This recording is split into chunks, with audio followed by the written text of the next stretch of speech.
చెప్పారు, చిరిగిన చొక్కా అయినా వేసుకో కానీ ఒక పుస్తకం కొనుక్కో అని. అలాంటి ఈ పుస్తకాలు ఈ పిల్లలకి మీరు ఇవ్వడానికి ముందుకొచ్చారంటే సార్, చాలా ఏది అయినా దొంగిలించవచ్చు కానీ ఇందులో ఉన్న అక్షరాలు మీ మనసుల్లో మీ మెదడులో నిక్షిప్తం చేసుకున్నాక దాన్ని ఎవ్వరూ మీ నుంచి దోచుకోలేరు. అలాంటి సంపదని మీకు అందిస్తున్నందుకు కృతజ్ఞతలు sir. Thank you so much. నాకు మీ మిత్రుడు గురించి నాకు తెలియదు సార్, కానీ ఒకటి చెప్తాను, ఎంతోమంది గెలుపు వెనక మీ మిత్రుడు సినిమాలోని ఒక పాట మాత్రం నాకు బాగా ఇన్స్పిరేషన్ సార్. భద్రాచలం సినిమాలో మీరు ఇందాక చెప్పారు ఆయన తీశారని చెప్పేసి, అందులో ఒక పాట ఉంటుంది, ఒకటే జననం ఒకటే మరణం ఒకటే గమనం అని మేడం పాడినట్టు పాడి చెప్పడం నాకు రాదు. నేను ఆ పాటలో ఉన్న ప్రతి లిరిక్ నాకు తెలుసు, నోటికొచ్చు. ఎందుకంటే ఇప్పటికీ కూడా ఎప్పుడైనా డిప్రెషన్గా అనిపిస్తే, లో అంటే నా పనిలోనో లేకపోతే నాకు జీవితంలో ఎదురయ్యే ఒత్తిళ్ళలోనో ఎప్పుడైనా పడిపోతున్నాను అనిపిస్తే ఆ పాట వింటే లేచి కూర్చుంటాను. నేను ఖచ్చితంగా ఆ పాట పెట్టుకుంటాను. సో అతనికి తెలియకుండానే అతను ఎవరో కూడా నాకు తెలియదు, ఆ పాటకి నేను ప్రాణం పెడతాను. అలాంటి మంచి పాటని అందించిన మీ మిత్రుడికి ప్రత్యేక కృతజ్ఞతలు తెలియజేశానని తెలియజేయండి. Thank you so much. So ఇప్పుడు మీ అందరి ముందు ఇక్కడ నిల్చొని మాట్లాడడానికి అవకాశం ఇచ్చినందుకు శేషు గారికి మేడం గారికి ప్రత్యేక కృతజ్ఞతలు తెలియజేసుకుంటున్నాను. మీ అందరికీ ఒక చిన్న మాట చెప్దామనుకుంటున్నాను. చాలా తొందరగా ముగిస్తాను నాన్న, ఎక్కువసేపు టైం కావచ్చు, గొప్పవాళ్ళు కావచ్చు, చదువుకున్న ఇంట్లో పుట్టుండొచ్చు, మన గవర్నమెంట్స్ పెట్టినట్టు రిజర్వేషన్లో ఉన్న దాంట్లో పుట్టుండొచ్చు, రిజర్వేషన్ లేని కులంలో పుట్టుండొచ్చు. ఇదంతా మాకు అవసరం అంటారా? అవసరం లేదు, ఎవ్వరికి అవసరం లేదు. నువ్వు ఎవరికి పుట్టావో ఎవ్వరికి అవసరం లేదు. కానీ ఎక్కడ పుట్టినా, ఎవరికి పుట్టినా, ఏ కులంలో పుట్టినా నువ్వు రేపొద్దున ఏమయ్యావు అనేదే అవసరం. ఆ ఏదో ఒకటి అవ్వాలి అంటే మనం ఏం చెయ్యాలి అనేది ప్రతి క్షణం గుర్తుపెట్టుకోండి. ఎలా గుర్తుపెట్టుకోవాలి అంటే, మనకి చదువు తప్ప మనకి గుర్తింపు తెచ్చేది ఏదీ లేదు భూమి మీద. ఎంత చదువుకుంటే, ఎంత జ్ఞానాన్ని ఆర్జిస్తే, అంటే సంపద, అదొక జ్ఞానం అనేది ఒక సంపద. ఎంత సంపదని నువ్వు పొందితే అంత గౌరవ మర్యాదలు ఉంటాయి. ఎవరైనా సరే, ఒక డాక్టర్ గారు ఒక ఆపరేషన్ చేయడానికి రెడీ అయితే నువ్వు ఏ కులంలో పుట్టావని ఎవరైనా అడుగుతారా? నీ ఊరేంటి, నీ ఆస్తి ఏంటి, నీకు కారు ఉందా, బెంజ్ ఉందా అని అడుగుతారా? డాక్టర్ గారు ఎలా అయినా సరే నా బిడ్డని కాపాడండి అని అడుగుతారు కదా. నేను మీకు ఇక్కడ ఒక చిన్ని సంఘటన చెప్తాను.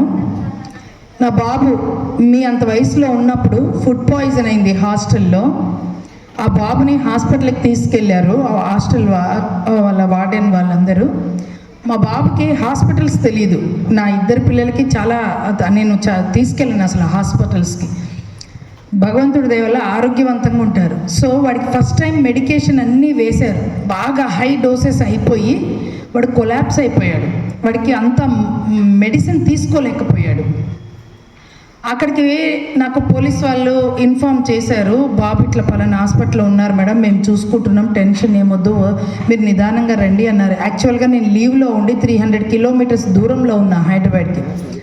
సో నేను వచ్చేసరికి నా జ్యూరిస్డిక్షన్లో ఉన్న పోలీస్ వాళ్ళు అందరూ నా సాయానికి అక్కడ ఉన్నారు.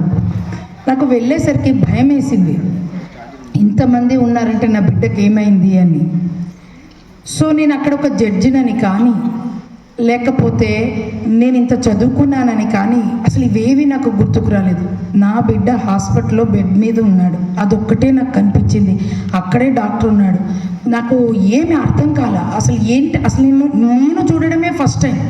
అలా మొత్తం ఇలా మొహం మీద అన్ని పైపులు అన్నీ పెట్టేసి ఉన్నాయి. అదేదో ఈసీజీ అని, అది స్పెషల్ ఇంటెన్సివ్ కేర్ యూనిట్ అట. సో దాంట్లో పెట్టి ఆక్సిజన్ పెట్టి వాడు నిజంగానే కొలాప్స్ అయిపోయాడు ఆ హై పవర్ మెడికేషన్కి. నాకు అక్కడ ఏం కనబడలే. ఒక 35 years ఓల్డ్ ఒక డాక్టర్ ఉన్నాడు. నేను వెంటనే అతను కాలు పట్టేసుకున్నా. నాకు అసలు నేనెవరో కూడా నాకు గుర్తులేదు. నా బిడ్డని బ్రతికించమని అతని కాళ్ళు మొక్కా. ఇక్కడ మీకు ఏమర్థం చేసుకోవాల్సిన విషయం అంటే, మీరు నేర్చుకోవాల్సింది, తెలుసుకోవాల్సింది ఏంటంటే, నీ విద్య నీకు గుర్తింపిస్తే ఎంతటి వాళ్ళైనా సరే నీ ముందు మోకరిల్లుతారు. ఎంతటి వాళ్ళైనా సరే నీకు సలాం కొడతారు. సాయం కోసం నీ దగ్గరకు వస్తారు. సాయం చేసే చెయ్యి నీది పైన ఉండాలి. అడిగే చెయ్యి ఎప్పుడూ ఉండకూడదు. ఎవరిని ఏది యాచించకు, అంటే అడగకు. ఎవరికైనా ఏదైనా ఇచ్చే స్థితి. ఇందాక అతను అన్నారు కదా, విష్ణు గారు ఏమన్నారు, నేను బ్రతికున్నంత వరకు లేదా నా స్నేహితుడు బ్రతికున్నంత వరకు 10 మందికి నేను సహాయం చేస్తాను అని చెప్పాడు కదా. అతనికి ఉన్న చిన్న జీవితంలో అతనికి అమ్ముండొచ్చు, అమ్ముంది, భార్య బిడ్డలు ఉండొచ్చు. అంటే తన లాభాన్ని, తన ఆర్జితాన్ని, తన కష్టార్జితాన్ని కొంత ఇద్దామో, కొంత పంచుదామో అని అతను అనుకోబట్టే కదా మీకు 1,00,000 రూపాయలు ఇస్తాను, బాగా చదవండి అని అడిగాడు. ఆ 1,00,000 రూపాయలు అది 10 లక్షలైనా అతను వెనకాడడేమో. మీరు 10 గోల్డ్ మెడల్స్ కొట్టే స్థాయికి మీరు ఎదగాలి అంటే 10 మంది పిల్లలు వస్తే నేను ఇచ్చిన మాట కోసం ఏదో ఒకటి చెయ్యాలి. అతనికి ఇంకా సంపాదించాలన్నా తపన పెంచిన వాళ్ళు అవుతారు. మీరు లక్ష్యం ఇచ్చిన వాళ్ళు అవుతారు. పిల్లలు ఏదైనా అడుగుతారు కదా ఇంట్లో, అమ్మ నాకు సైకిల్ కొని, అమ్మ నాకు బైక్ కొని, లేకపోతే మీరే ఉన్నారు నాకు చైన్ చేపించు, లేకపోతే నాకు మంచి డ్రెస్ కొనిచ్చు అని అడుగుతారు కదా. అది సాధించడానికి అమ్మ నాన్న చాలా త్యాగాలు చేస్తారు. నాన్న, మీ ఒంటి మీద ఉన్న బట్టలు, మీ కాళ్ళకున్న చెప్పులు, మీ నెత్తికి పెట్టే హెయిర్ స్టైల్స్, ఈ అన్నిటి కోసం తల్లిదండ్రులు ఎన్నో వద్దనుకుంటారు, ఎన్నో త్యాగాలు చేస్తారు. వాళ్ళు సంపాదించిన 100 రూపాయల్లో 80 రూపాయల పెట్టుబడి మీ మీదే, మీ చదువు మీదే, మీ దేహం మీదే పెడతారు. అలాంటి దేహాన్ని మీరు ఎంత భద్రంగా చూసుకోవాలంటే, గర్భగుడిలో ఉన్న దేవతలాగా మీ దేహాన్ని పోల్చుకొని చూసుకోవాలి. ఎందుకు ఈ మాట చెప్పాను అంటే, ఇందాక ఆ సార్ చెప్పారు, లాకర్లో పెట్టినట్టు బంగారాన్ని ఆడపిల్లని భద్రంగా గుండెల్లో పెట్టుకొని తల్లిదండ్రులు పెంచుకుంటారు అని. అది నిజం. ఇక్కడికి వెళ్ళొద్దు, ఇంత టైం ఎందుకు తిరుగుతున్నావు, బయట ఎక్కువసేపు ఆడొద్దు, లేకపోతే మగపిల్లలతోటి ఎక్కువ స్నేహాలు వద్దు, ఇవన్నీ ఎందుకు చెబుతారంటే వాళ్ళ బంగారం మీద నమ్మకం లేక కాదు. పక్కన ఉన్న వాళ్ళ వల్ల నీకేమి ప్రమాదం ఎదురవుతుందో అనే భయంతో. నీ శరీర నిర్మాణమే వేరుగా ఉంటుంది. మన శరీరంలో నుంచే, మన పొట్టలో నుంచే మనమే ఒక బిడ్డకి జన్మనిస్తాం. అలా జన్మనివ్వడానికి కారణమైనటువంటి గర్భసంచి కలిగి ఉంటావు కాబట్టి నీ మీద ఏ దాడి జరిగినా కూడా, ఎలాంటి దాడి జరిగినా కూడా ముందుగా బాధపడేది మీరే అవుతారు. కాబట్టి అమ్మ బయటికి వెళ్ళొద్దు, రాత్రిపూట ఎక్కువగా తిరగొద్దు, ఇలాంటి కబుర్లు చెప్తుంది. అంతేకాని మీ మీద నమ్మకం లేక కాదు నాన్నకి, మీ చుట్టూ ఉన్న వారి మీద నమ్మకం లేక. నాన్నతోటి అమ్మతోటి గొడవ పడే బదులు ఫ్రెండ్స్ తోటి ఈవినింగ్ సినిమాకి పంపించట్లేదనో, బర్త్డే పార్టీలకు పంపించడం లేదనో మీరు గొడవ చేసే ముందు ఈ విషయాన్ని మీ మెదడులో పెట్టుకోండి. దీనికి సంబంధించి కోర్టులో ఒక కేసు గురించి చెప్తా. నాన్న కొంచెం పైకి కూర్చోండి అన్న, ఎండగా ఉంటే. అబ్బాయిలు అందరూ కలిసి ఒక బర్త్డే పార్టీ చేసుకుంటున్నారు. మీరు సినిమాల్లో చూసే అన్నీ అబద్ధం అనుకుంటున్నారు, కాదు. సినిమాల్లో మీకు చూపించే అన్నీ కూడా నిజాలే. ఆ బర్త్డే పార్టీకి వెళ్తే మీరందరూ 6th క్లాస్ నుంచి ఇక్కడ ఇంటర్మీడియట్ వరకు ఉన్నారని చెప్పారు కాబట్టి ఈ విషయాన్ని నేను ఇంతమంది ముందు మీకు చెప్తున్నాను. అందరూ పెద్ద పిల్లలు అయిపోయారు మీరందరూ ఆల్మోస్ట్ ఆల్. కాబట్టి అర్థం చేసుకోవడానికి ప్రయత్నించండి. ఆడపిల్లల మీద ఎలాంటి దాడులు జరుగుతాయో అర్థం చేసుకోవడానికి ప్రయత్నించండి. సో బర్త్డే పార్టీకి వెళ్ళిన తర్వాత ఆ బర్త్డే పార్టీలో వాళ్ళు కేక్ కటింగ్ అయిపోయింది, కూల్ డ్రింక్స్ తాగారు, డిన్నర్ తిన్నారు. అందులో ఒక పాప కళ్ళు తిరిగిపోయినాయి అని చెప్తే పైన పడుకుందురా అని చెప్పి తీసుకెళ్ళి ఇంకొక వాళ్ళ ఇంట్లో ఒక బెడ్రూమ్లో పడుకుందు అని చెప్పి తీసుకెళ్ళి పడుకోబెట్టారు. సో మిగతా వాళ్ళందరూ కొంచెం తొందరగా వెళ్ళిపోయారు. మేము దించొస్తాంలే మీరు వెళ్ళండి అని మిగతా ఆడపిల్లల్ని పంపించేశారు. ఆ అమ్మాయి మీద ఆ మగపిల్లలు ఎవరైతే ఉన్నారో 4 అబ్బాయిలు ఆ అమ్మాయిని పాడు చేసేసారు. సో ఆ విషయం ఆ పిల్లకి అర్థం అవ్వడానికి కూడా టైం పట్టింది. ఎంత టైం పట్టింది అంటే 3-4 నెలల టైం పట్టింది.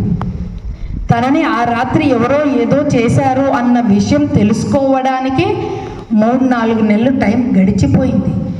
ఎలా గడిచిపోయిందంటే మీ అందరికీ తెలుసు కదా, మనకి ఎవ్రీ మంత్ వచ్చే పీరియడ్స్ స్టాప్ అయిపోతే 3 నెలలైనా రావట్లేదు ఏంటి అని చెప్పి వాళ్ళ మదరు డాక్టర్ దగ్గరికి తీసుకెళ్తే ఆ అమ్మాయి ప్రెగ్నెంట్ అని తెలిసింది. సో దానికి కారణం ఎవరో కూడా చెప్పలేని అయోమయ స్థితిలో ఆ బిడ్డ ఉంది. తనకు తెలియదు, మరి ఏం జరిగిందో తనకు తెలియదు. ఆలోచించండి, తన తప్పేమైనా ఉందా ఇందులో? కేవలం ఫ్రెండ్ బర్త్డే అని వెళ్ళింది. సో మీకు ఫ్రెండ్స్ బర్త్డేకి వెళ్ళకూడదా? మాకు కూడా ఇలాగే జరుగుతుందా అంటే ఖచ్చితంగా నేను వెళ్ళొద్దు అని చెప్పను. వెళ్ళినప్పుడు ఎంత జాగ్రత్తగా ఉండాలో తెలుసుకుంటారని ఇలాంటి విషయం చెప్తున్నాను. ఎంతసేపు ఉండాలి, ఎంతవరకు ఉండాలి, ఎవరితో వెళ్తున్నారు, వెళ్తున్న ఫ్రెండ్స్ అందరూ గ్రూప్గా వెళ్తున్నారా, 4-5 కలిసి వెళ్తే మళ్ళీ 4-5 కలిసే వెనక్కి రావాలి, ఏ ఒక్కరూ మిగతా వాళ్ళని వదిలిపెట్టి ఉండకూడదు. ఇలాంటివన్నీ నేర్చుకొని తెలుసుకొని ఉంటే మిగతా ఫ్రెండ్స్ అమ్మాయిని అక్కడ వదిలేసి వెళ్ళే వాళ్ళు కాదు కదా. వాళ్ళ పేరెంట్స్కి ఫోన్ చేసి ఇలా జరిగింది అని చెప్పి ఉండేవాళ్ళు కదా. ఈ ఘోరం జరిగేది కాదు కదా. అది ఒకటి. ఇంకొక విషయం మీకు చెప్తున్నాను, ఇంకొక కేసు గురించి చెప్తాను. ఒక పాప మెడిసిన్కి ప్రిపేర్ అవుతుంది, ఎంట్రన్స్ టెస్ట్ కోసం అని చెప్పేసి నీట్ ఎగ్జామ్కి ప్రిపేర్ అవుతుంటే ఆ పాపకి బోర్ కొట్టి ఫేస్బుక్లో ఏదో ఫ్రెండ్ రిక్వెస్ట్ వచ్చిందట, మెసెంజర్లోంచి మెసేజ్ వచ్చింది, అతనితో టచ్లో వెళ్ళింది. ఈ అమ్మాయికి చాలా రిలాక్స్గా అనిపించింది ఆ అబ్బాయి మాట్లాడడం. మీరు చాలా బాగున్నారు, చాలా అందంగా ఉన్నారు. మనం తొందరగా పడిపోయే మాటలు ఇవే. అసలు ఎంత అందంగా ఉన్నావంటే ఐశ్వర్య రాయ్ కూడా నీ పక్కన అంత ఏముండదు, సమంత కన్నా బాగున్నావు, ఇలా చెబుతూ అని ఆ అమ్మాయి అట్రాక్ట్ అయిపోయింది. ఈ డ్రెస్లో బాగున్నావు, ఆ డ్రెస్లో బాగున్నావు, ఇలా చెబుతూ నేను నీకు హెల్ప్ చేస్తాను ఎడ్యుకేషన్లో, ఏం చదువుతున్నావు అది చెప్తాను ఇది చెప్తానని చిట్టి బుజ్జి బంగారు కన్నా ఈ స్టేజ్కి వచ్చేసారు వాళ్ళిద్దరు.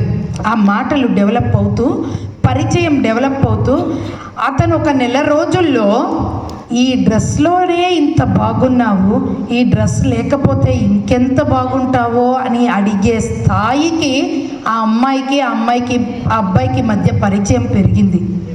ఆ అబ్బాయి కోసం నా కోసం ఈ మాత్రం చేయలేవా, ఈ మాత్రం ఇంత చిన్న సాయం కూడా చేయలేవా అని అడిగితే అతని కోరిక మేరకు ఆ అమ్మాయి టీషర్ట్ లేకుండా ఆ అబ్బాయికి కనిపించింది. ఆ అబ్బాయి దాన్ని రికార్డ్ చేశాడు. మొత్తం ఆ అబ్బాయి ఫోన్లో రికార్డ్ చేసి ఏం చేశాడంటే ఒక 5-6 రోజుల తర్వాత వాళ్ళ ఇంట్లో ఉన్న బంగారం తెమ్మని, వాళ్ళ ఇంట్లో ఉన్న డబ్బు తీసుకొని రమ్మని చెప్పి, లేదంటే ఆ వీడియో వాళ్ళ డాడీ మొబైల్కి పంపిస్తానని, ఇంకా లేదంటే సోషల్ మీడియాలో పెడతానని చెప్పేసి చాలా ఆ అమ్మాయిని బెదిరించాడు. ఆ అమ్మాయికి ఏం చెయ్యాలో అర్థం కాని స్థితిలో వాళ్ళ తల్లి నగలు తీసుకెళ్ళి అతనికి ఇచ్చేసింది. 15 రోజులు ఆగాడు. మళ్ళీ 15 రోజుల్లో ఈ నగలన్నీ అయిపోయాయి. వాళ్ళ డబ్బు తీసుకురమ్మని మళ్ళీ బెదిరిస్తే వాళ్ళ నాన్న ఆ అమ్మాయి తమ్ముడు ఆపరేషన్ కోసం తీసుకొని వచ్చి ఇంట్లో పెట్టిన 4,50,000 రూపాయలు తీసుకెళ్ళి అబ్బాయికి ఇచ్చింది. ఫస్ట్ ఇచ్చిన గోల్డ్ ఒక 10 lakhs వర్త్ ఉంది, ఇప్పుడు 4,50,000 ఇచ్చేసింది. ఇచ్చేసిన తర్వాత వాళ్ళ ఫాదరు ఇట్లా ఇంట్లోంచి డబ్బులు పోయినాయి అని చెప్పేసి చూసుకుంటే అతను ఏం చేశాడంటే పోలీస్ కంప్లైంట్ ఇచ్చాడు, డబ్బులు పోయినాయని. ఇచ్చిన తర్వాత వాళ్ళ మదర్ నా గోల్డ్ కూడా లేదు, కనిపిస్తలేదు అంటే ఇది అది కలిపి ఒక కంప్లైంట్ చేశారు. సో పోలీస్ వాళ్ళ ఇంటికి వెళ్ళి ఎట్లయినా ఇన్వెస్టిగేషన్ చేస్తారు. అప్పుడు వాళ్ళకి ఎక్కడా కూడా దొంగతనం జరిగిన ఆనవాళ్ళు కనిపించలేదు. ఏం జరిగింది మీ ఇంటికి ఎవరు వచ్చారు, ఎవరు వెళ్ళారు, ఏంటి అని ఎంక్వైరీ చేస్తే పోలీసు వాళ్ళకి అర్థమైంది ఏంటంటే ఈ పాపనే దొంగతనం చేసిందని. వాళ్ళు ఎంతటి షాక్కి గురయ్యారంటే వాళ్ళ బిడ్డ దొంగతనం చేయడం ఏంటి అని కదిలిస్తే ఈ వీడియోతో సహా అన్నీ బయటకు వచ్చాయి. ఇక్కడ తప్పు ఎవరిదంటారు? తనని నమ్మిన తల్లిదండ్రులదా, బయటవాడిని నమ్మిన ఆ బిడ్డదా? కరెక్టే కదా. కాబట్టి జీవితంలో ఎవరిని నమ్మాలి, ఎంతవరకు నమ్మాలి మీకు తెలిసి ఉండాలి. ఇక్కడ మీకు ఇంకొక కేసు చెప్పి మీకు తొందరగానే ముగిస్తాను. ఇంకొక థర్డ్ కేసులో తల్లి, తండ్రి, అన్న వాళ్ళతోటి ఒక పాప పెరుగుతుంది. ఆ ఇంటికి ఒక బంధువు ఊరికే వచ్చి వెళ్తూ ఉంటారు కదా, మన ఇంటికి చుట్టాలు స్నేహితులు వచ్చి వెళ్తుంటారు కదా. అందులో ఈ పాపకి ఒక అన్నయ్య వరస అయ్యే అతను, అంటే పెద్దనాన్నగారు అబ్బాయి వచ్చి వెళ్తూ ఉన్నాడు. అన్నయ్యే కదా, చక్కగా మాట్లాడుకుంటున్నారు, ఆడుకుంటున్నారు, ఇది చదువుకుంటున్నారు అని ఎవరు కూడా పట్టించుకోలేదు. సొంత అన్నే కదా అని, సొంత పెద్దనాన్నగారు అబ్బాయే కదా అని. ఈ అబ్బాయి ఎంత ముందుకెళ్ళిపోయాడంటే ఆ అమ్మాయిని ఇబ్బంది పెట్టే అంతగా ముందుకెళ్ళిపోయాడు. సెక్సువల్ అబ్యూస్ మీకు టీచర్స్ అందరు చెప్పారు కదా, గుడ్ టచ్, బ్యాడ్ టచ్, ఎక్కడ ముట్టుకోవాలి, ఎక్కడ ముట్టుకోకూడదు, ఇవన్నీ మీకు తెలుసు కదా. సో అలా సెక్సువల్ అబ్యూస్ చేసే లెవెల్కి వెళ్ళిపోయాడు. ఈ అమ్మాయికి ఎవరికి చెప్పాలన్నా భయం వేస్తుంది. ఎందుకు భయం వేస్తుంది అంటే వాళ్ళ ఫ్యామిలీ వీళ్ళ ఫ్యామిలీ చాలా స్ట్రాంగ్ రిలేషన్షిప్ ఉంది వాళ్ళందరి మధ్యలో, రాకపోకలు ఉన్నాయి. పెద్దమ్మ అంటే ఇష్టం, పెద్దనానంటే ఇష్టం ఈ అమ్మాయికి. ఈ అమ్మాయిని అందరూ బాగా చూస్తారు. కానీ ఈ అబ్బాయి చేసే పనిని ఎవరికి చెప్పుకోలేకపోయింది. స్కూల్కి వెళ్ళమంటే వెళ్ళనంటది, ఇంట్లో చదవమంటే చదవట్లేదు. చాలా మంచి మార్క్స్ వచ్చే ఈ అమ్మాయి చివరికి ఎగ్జామ్స్లో ఫెయిల్ అయ్యే స్థాయికి దిగజారిపోయింది. ఎందుకంటే మానసికంగా నలిగిపోతుంది. అతను చేసే పనులు ఈ అమ్మాయికి భయాన్ని కలగజేస్తున్నాయి, కానీ ఎవరితో చెప్పుకోవాలో తెలియని పరిస్థితిలో ఉంది. అయితే వాళ్ళ క్లాస్ టీచరు, ఒక సబ్జెక్ట్ టీచరు చాలా తెలివైన ఆవిడ. ఈ అమ్మాయికి ఏదో జరగకూడదు ఏదో జరిగింది, అందుకే ఇలా రావడం లేదేమో అని అనుమానం వచ్చి వాళ్ళ ఇంటికి వెళ్ళి ఆ పాపతో ఒక 1 hour మాట్లాడితే ఆ పాప టీచర్కి చెప్పుకుంది ఇలా జరుగుతుందని. ఆ పాపని ఆ అబ్బాయి నుంచి రెస్క్యూ చేశారు, అది తర్వాత విషయము. మీకు ఈ కేసు గురించి ఎందుకు చెప్పానంటే ఇందులో కూడా తప్పు పాపదే. ఎందుకు చెప్పనా, ఎక్కడ మాట్లాడాలో మనకు తెలియాలి, ఎక్కడ నోరిప్పాలో మనకు తెలియాలి. సైలెన్స్ అనేది బోల్డ్ అంత వైలెన్స్కి లీడ్ చేస్తుంది ఒక్కొక్కసారి. ఆ పాప అక్కడ సైలెంట్గా ఉండకుండా మొదటి రోజే, మొదటి క్షణంలోనే ఆ పనిని ఎదుర్కొన్నప్పుడు ఎదిరించి ఉంటే ఆ బిడ్డకి అంత టాప్ ర్యాంక్లో ఉన్న బిడ్డ పడిపోదు కదా. ఆ టీచర్ ఆ బిడ్డని కాపాడకపోయి ఉంటే వాడు ఇంకెంత దూరమో వెళ్ళేవాడు కదా. అంటే మీకు ఏం అర్థం కావాలంటే, మీకు అన్నయ్య అవుతాడా, మామయ్య అవుతాడా, బాబాయ్ అవుతాడా, పెదనాన్న అవుతాడా, తాత అవుతాడా, పక్కింటి అంకులు అవుతాడా, ఎవరైనా కావచ్చు. మీ శరీరం, మీ భద్రత, మీ బాధ్యత. అర్థమైందా నాన్న? మీ బాడీ మీ సేఫ్టీ మీరే చూసుకోవాలి. దానికి ఏమి జరిగినా మీరే ఎదుర్కోవాలి. మిమ్మల్ని మీరు రక్షించుకోలేని వాళ్ళు, మీకోసం మీరు ఏదో ఒకటి చేసుకోలేని మీరు రేపు ఏం సాధించగలరు? ఏదైనా సాధించుకోవాలంటే ముందు మీకు మీరు చేసుకోవాలి. ఆ సాధించేది కూడా మీ భవిష్యత్తు కోసమే అయ్యి ఉండాలి కదా. కాబట్టి చెడు మార్గంలోకి వెళ్ళడం కాదు, ఎవరికైనా చెడు జరుగుతుందని మీరు గుర్తించినా, మీ ఫ్రెండ్స్ ఎవరైనా బలహీనంగా ఉన్నారని మీకు అనిపించినా నేనున్నాను అని వాళ్ళకి తోడుగా నిలబడండి కదా. నీతో కలిసి చదువుకుంటున్న అమ్మాయికి ఎవరో పెళ్లి చేస్తున్నారనో లేకపోతే చదువు మాన్పిస్తున్నారనో మీకు తెలిసిందనుకోండి, ఇమ్మీడియట్గా మీ గురువులకి చెప్పండి. మీకు ఎవరికైనా ఫోన్ చేయడానికి భయం వేసినా కూడా మీ teacher is your best friend మా. Treat your teacher as your mother. ఎంత ట్రస్ట్ పెట్టండి అంటే మీ టీచరు ఏదైనా చేసి మిమ్మల్ని రక్షిస్తుంది అనేది బ్లైండ్గా పెట్టుకోండి మైండ్లో. ప్రతి స్కూల్లో ప్రతి క్లాసులో వచ్చే 6 టీచర్లలో ఒక టీచర్కి బోల్డ్ అంతమంది ఫ్యాన్స్ ఉంటారు కదా. ఆ ఒక్క టీచర్కి చెప్పుకోండి చాలు. ఆవిడ ఏం చేయాలో చూస్తుంది, మీ గురించి, మీ మంచి గురించి ఆలోచిస్తుంది. అసలు మీరు నోరు తెరిచి చెప్పకపోతే ఎవరికి తెలుస్తుంది? తెలియదు కదా. అది ఇంకొక విషయము, ఎక్కడో పుట్టాం, ఏదో పెరిగేసాం, ఏదో ఇలా ఒక అండ దొరికింది, వచ్చేసాం. ఈ 10th వరకు ఇంటర్ వరకు చదువుకుందాం, వెళ్ళిపోదాం, పెళ్లి చేస్తే పెళ్లి చేసేసుకుందాం అనే ఆలోచనని పక్కకు పెట్టండి. ఫస్ట్ ఆఫ్ ఆల్ అసలు మీకు నువ్వు ఏదో ఒకటి చేసుకోవాలి. ఆ ఏదో ఒకటి ఏంటి అంటే నేను ఇందాక చెప్పినట్టు నీ ఆర్థిక అవసరాల కోసం ఎవరి ముందు చెయ్యి చాచకుండా నిలబడడమే నీకు నువ్వు చేసుకునే గొప్ప ఉపకారం. అలాంటి ఉపకారం నువ్వు చేసుకోవాలి అంటే బాగా చదవాలి. క్లాస్ రూమ్లో ఫస్ట్ ర్యాంక్ వస్తున్న స్టూడెంట్కి, లాస్ట్ ర్యాంక్ వస్తున్న స్టూడెంట్కి టీచర్ ఒకటే పాఠం చెప్తుంది. అయినా నీకు ఫస్ట్ ర్యాంక్ రావడం లేదు అంటే లోపం టీచర్లో లేదు, వింటున్న నీలో ఉంది. ఒక ర్యాంకే రావాలా ఫస్ట్ ర్యాంక్ అంటే? 10 మంది పిల్లలకి సేమ్ మార్క్స్ రాకూడదా? సేమ్ పాఠమే కదా చెప్తున్నారు. ఏంటంటే నిర్లక్ష్యం. ఆ అమ్మాయి కానీ ఆ అబ్బాయి కానీ వాళ్ళ చదువు మీద ఎక్కువ ధ్యాస పెడుతున్నారు, మనం పనికిరాని వాటి మీద ధ్యాస ఎక్కువ పెడుతున్నాం. ఆ పనికిరాని విషయాలు ఏంటి అంటే, ఒక మొబైల్ ఫోన్ పట్టుకుంటే ఏమి నేర్చుకోవాలో అది నేర్చుకోవట్లా. మన ధ్యాస అంతా పాటల మీద, డ్యాన్సుల మీద, వీటి మీదకి వెళ్తుంది తప్పితే, ఓకే మీ కెరియర్ అదే మలుచుకోవాలంటే నేర్చుకోండి, తప్పులేదు. కానీ దానికి కూడా చదువు అవసరమే. మీకు అర్థం అవ్వడానికి చెప్తున్నా. నాకు తెలిసిన 2-3 ఇన్సిడెంట్లు.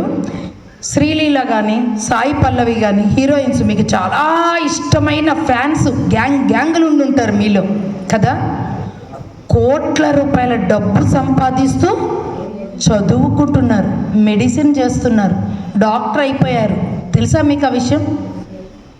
అంటే మనతోటే వ్యాపారం చేస్తూ మన దగ్గరే డబ్బు సంపాదిస్తూ కూడా ఇది తాత్కాలికమే, నా చదువు నాకు పర్మనెంట్ అని వాళ్ళు గుర్తించారు. మరి మనం గుర్తించుకోవాలా లేదా?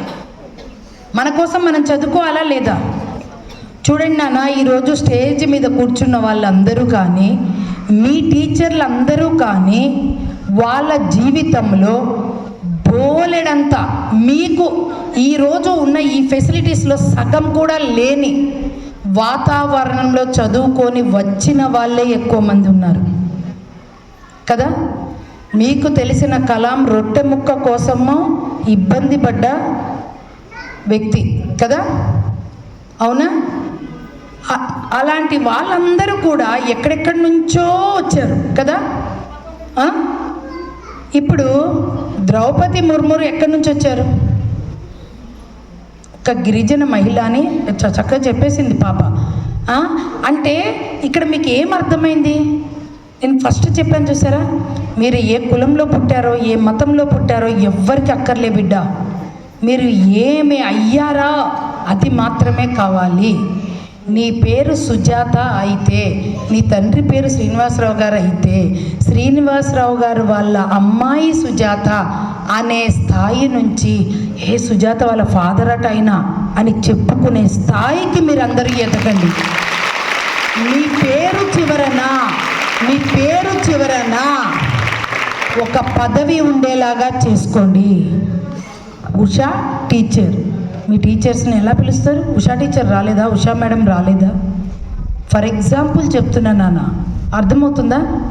వీళ్ళందరూ చెప్పినప్పుడు Kavitha district legal service secretary judge garu చెప్పారా, ఆ పేరు అవసరం నాన్న. మన ఎదుగుదలకి, మన గుర్తింపుకి ఆ పేరు అవసరం. మీరు ఏది అవ్వాలనుకుంటే అది అయ్యి తీరుతారు. ఇక్కడ కావాల్సిందల్లా సంకల్ప బలం.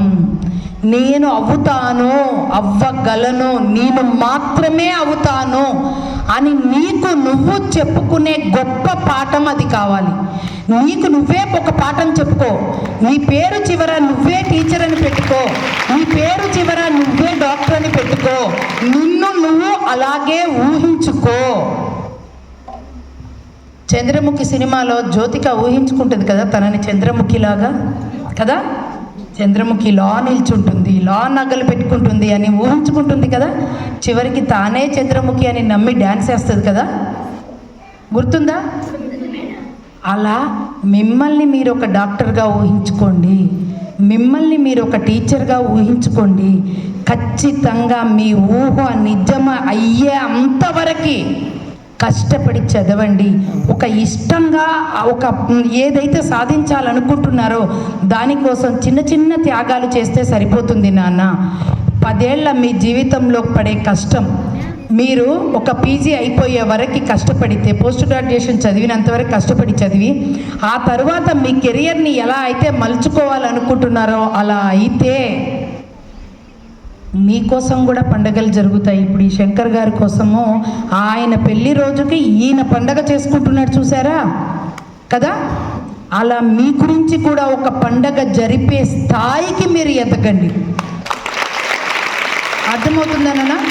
ప్రతి సంఘటన మన జీవితాన్ని ఒక మలుపు తిప్పాలి. నేను ఇక్కడ కూర్చున్నప్పుడు ఒకటే అనుకున్నా, ఈ పుస్తకం మీద ఈ ఫోటో చూసి ఒకటే అనుకున్నా, ఇతను కాదు, ఈ విష్ణు గారు కాదు గొప్ప వ్యక్తి. ఎందుకు చెప్పనా, ఇతను నేను చెప్పాలనుకుంది ఏంటంటే ఇతను కాదు గొప్ప వ్యక్తి, ఇలాంటి వ్యక్తిని స్నేహితుడుగా పొంది ఉన్నాడు కదా, జీవితంలో స్నేహితుడుగా పొంది ఉన్నాడు కదా. ఆ శంకర్ గారు అదృష్టవంతుడు.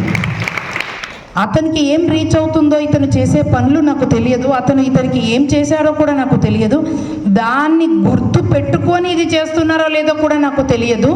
కానీ నాకు తెలిసిందల్లా ఒకటి, అతని స్నేహ బంధానికి అతను విలువ ఇచ్చినాడు, 10 మందికి తనకు ఉన్నదాన్ని పంచుతున్నాడు. అలా 10 మందికి ఉపయోగపడేలాగా బ్రతకడం కన్నా జీవితానికి పరమార్థం ఇంకొకటి లేదు.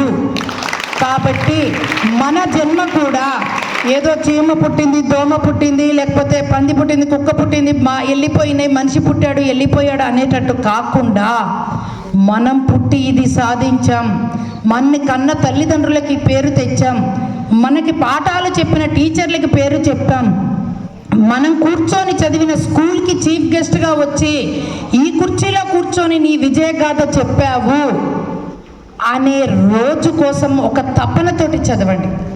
అలాంటి రోజు ఖచ్చితంగా మీ జీవితంలో వస్తుంది. చివరిగా మీకు ఒక చిన్న నా సొంత ఉదాహరణ ఒక్క నిమిషంలో చెప్పి ముగిస్తాను. నేను మీలాగే ఒక మారుమూల జిల్లా, ఆదిలాబాద్ జిల్లాలో ఒక మారుమూల గ్రామం బెల్లంపల్లి అనే ఒక ఊర్లో పుట్టాను నేను కూడా. ఆ ఊర్లో నా తల్లిదండ్రులు కూడా చాలా చిన్న ఉద్యోగం చేసుకునే, మా నాన్నగారు సింగరేణి ఉద్యోగస్తులు. అలాంటి కుటుంబంలో పుట్టిన నేను, అబ్బా పూర్ణకి ఆడపిల్ల అంట, పూర్ణకి మా నాన్నగారి పేరు పూర్ణచంద్రరావు గారు, అందరూ పూర్ణకి ఆడపిల్ల అంటుంటే అది ఏంటో పాపం తెలుసుకునే, మా నాన్నగారికి కూడా చాలా పెద్దయ్యాక పెళ్ళి కాలేదు, మా పేరెంట్స్ ఇద్దరిది చైల్డ్ మ్యారేజ్. సో వాళ్ళు ఆ భయంలో, ఆడపిల్ల అంటే ఒక బరువో భయమో, ఆ భయంలో నాకు కూడా మైనర్గా ఉన్నప్పుడే పెళ్లి చేసేసారు. కానీ మా నాన్నగారు ఒకటి చెప్పారు, నువ్వు ఏది అనుకుంటావో అది అయి తీరుతాడు. నేను ఎక్కువసారి మీటింగ్లో ఈ మాట చెప్తా, యద్భావం తద్భవతి అని. నువ్వు ఏది అనుకుంటావో అదే అవుతావు. నేను కూడా 5th క్లాస్లో ఉన్నప్పుడు నా పేరు చివరన జస్టిస్ అని, నా పేరు మొదట్లో జస్టిస్ అని నేను కూడా రాసుకున్నాను. సో నేను జడ్జిని అయిపోయాను అంటే నువ్వు ఏది రాసుకుంటావో ఆ రాత నిజము అయ్యేలాగా ఈ పంచభూతాలతో పాటు నీ తల్లిదండ్రులు నీ గురువుల ఆశీస్సులు నీ మీద ఉంటాయి ఖచ్చితంగా. కాబట్టి ఏది అవ్వాలనుకుంటున్నావో ఈ రోజే రాసుకో. ఆ పుస్తకంలో నీ పేరు చివరన డిగ్రీ, నీ పేరు మొదట్లో ఏం అవ్వాలనుకుంటున్నావో ఆ పేరు రాసుకో. ఆ పేరుతో జనం నిన్ను గుర్తించేలాగా, పిలిచేలాగా మీరందరూ ఎదగాలని మనస్ఫూర్తిగా కోరుకుంటూ, భగవంతుడిని కూడా కోరుకుంటూ మీకు ఆశీస్సులు అందజేస్తున్నానా. ఖచ్చితంగా రుజువు చేసుకోండి. మిమ్మల్ని మీరు గెలవడానికే పుట్టారు అనేది మీరు నమ్మి మీరు గెలిచే చూపించాలని కోరుకుంటూ సెలవు తీసుకుంటున్నాను.